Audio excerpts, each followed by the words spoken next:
नमस्कार दोस्तों, आज मैं एक नए वीडियो के साथ आपके सामने आया हूँ।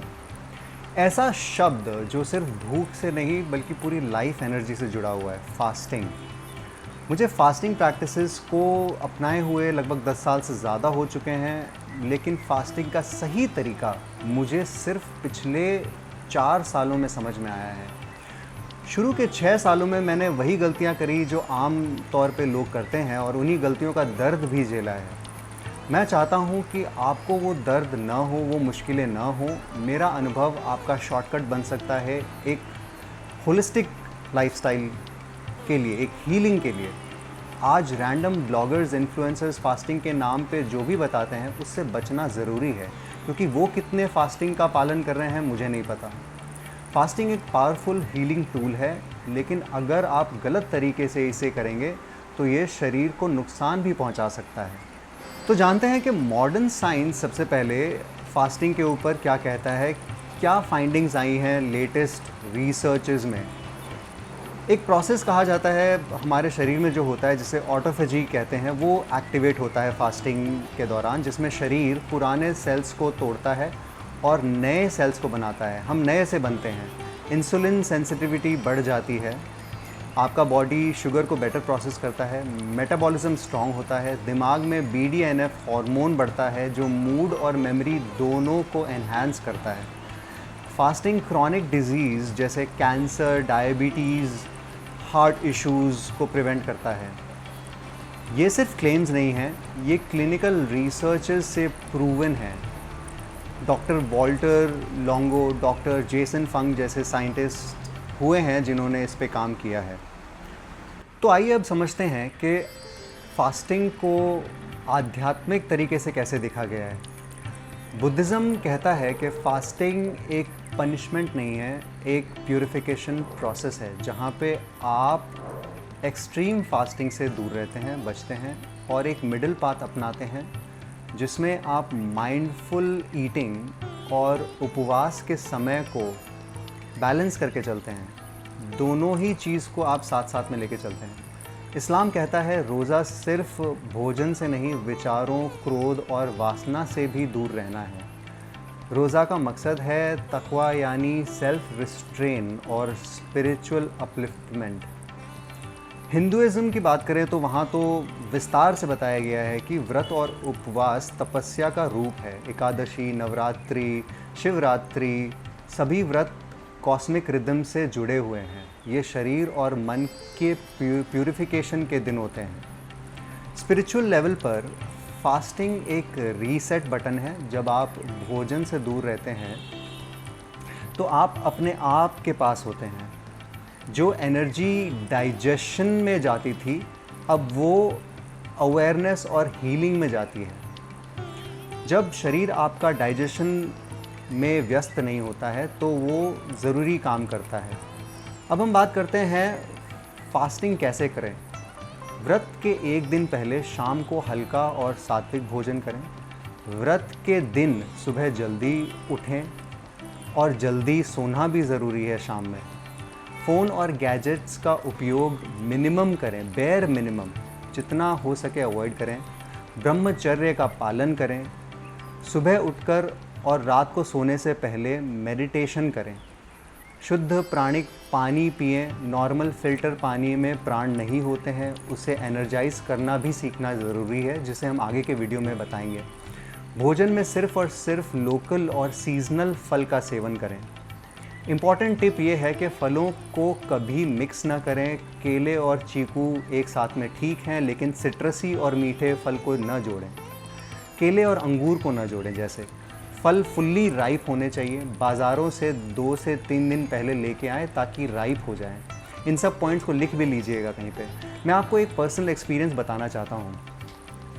एक बार मैंने 9 दिन का सिर्फ पानी पे फास्टिंग किया था, और ये फास्टिंग मैंने ऑनलाइन रिसर्च करके किया, जहाँ मैंने ब्लॉगर्स और इन्फ्लुएंसर्स को देखा कि वो वाटर फास्टिंग को कितना हाइप कर रहे हैं। आपको वीडियोज़ मिल जाएंगे।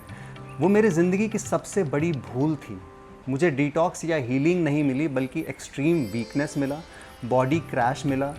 उस गलती ने मुझे सिखाया वाटर फास्टिंग अच्छे तरीके से हम तभी कर सकते हैं जब हमारे पास वो पानी हो जो पुराने ज़माने में हुआ करता था।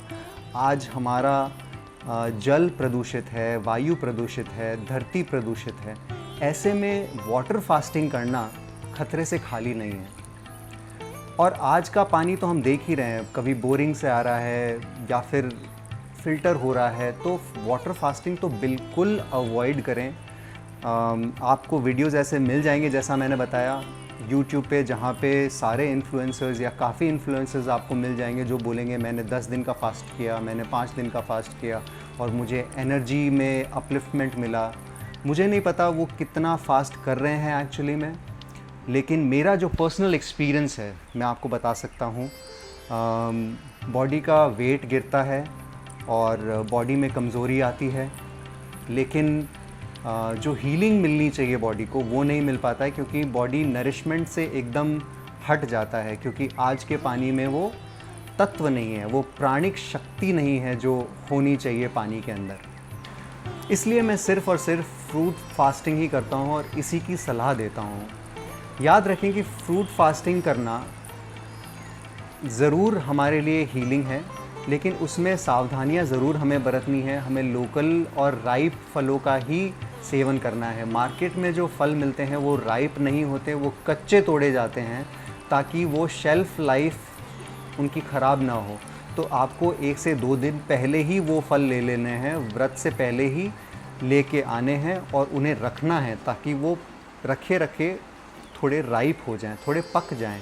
पका हुआ फल अगर आप खाएंगे तो वो ख़राब नहीं करेगा, आपके सेहत को बनाएगा, आपके सेहत को उठाएगा ऊपर की तरफ। और ये भी जान लें कि लोकल और राइप फलों का जब आप सेवन करते हैं तो उसके शुगर को लेके आपको स्ट्रेस नहीं होना है। जो राइप फलों का शुगर होता है वो हमारा बॉडी नेचुरली प्रोसेस कर लेता है, क्योंकि फ्रूट्स हमारे नेचुरल फूड हैं, हमारे इंस्टिंक्चुअल फूड हैं। हम फ्रूट्स खाने के लिए ही, मतलब अगर आप हमारे बॉडी की एनाटॉमी को देखेंगे, बॉडी की बनावट को देखेंगे, हमारे दांत के बनावट को, हमारे फिंगर्स के बनावट को देखेंगे, तो फ्रूट्स और प्लांट बेस्ड खाने को हम अच्छे तरह से प्रोसेस कर पाते हैं। और मैं यहाँ पे वो डिबेट नहीं करना चाहूँगा कि हम नॉन वेज नहीं खा सकते, वेज नहीं खा सकते, वो देखिए आपकी पर्सनल चॉइस है। लेकिन जब आप फ्रूट फास्ट करते हैं तो आप ये सोच लें कि ये हमारा नेचुरल फूड है और इसे हम अच्छे से प्रोसेस कर पाएंगे। इसके शुगर को लेके आप स्ट्रेस ना लें। तो शरीर के हीलिंग के लिए ये बहुत ही फ़ायदेमंद होता है। अच्छा, डिटॉक्स सिम्टम्स भी ज़रूर आएंगे, पर घबराएं मत, ये टेम्परेरी सिम्टम्स होते हैं। हीलिंग इसके बाद में परमानेंट होती है। कुछ भी आपको सिम्टम्स हो सकते हैं, जैसे कि इनिशियल डेज़ में आपको लूज़ मोशंस होना या सर में दर्द रहना या फिर थोड़ी थकान या कमज़ोरी महसूस होना, ये सब टेम्परेरी है, नॉर्मल है। डिटॉक्स मोड में आपका बॉडी कुछ ना कुछ सिम्टम्स ज़रूर दिखाएगा। ये फास्टिंग का तरीका सिर्फ मेरा अनुभव किया हुआ नहीं, बल्कि एक संत पुरुष हैं हैदराबाद में, उनका नाम है शैलेंद्र जी, जो सर्वम संस्थान चलाते हैं। उन्होंने भी इस चीज़ को प्रैक्टिस किया है, अभ्यास किया है और काफ़ी लोगों को सजेस्ट किया है। मैंने भी इस फास्टिंग के तरीके को उनसे ज़्यादा अच्छे से समझा है।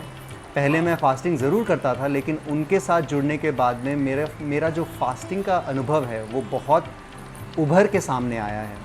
फ़ास्टिंग के दौरान ग्राउंडिंग और डीप मेडिटेशन भी करना चाहिए, रेस्ट भी करें और ग्राउंडिंग भी करें।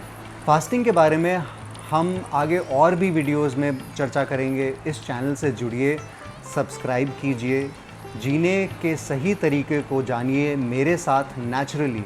और इस वीडियो में अगर आपको कुछ भी नया जानने को मिला है तो यार एक लाइक तो ज़रूर देते जाइएगा। फिर मिलेंगे नए वीडियो के साथ। सीताराम।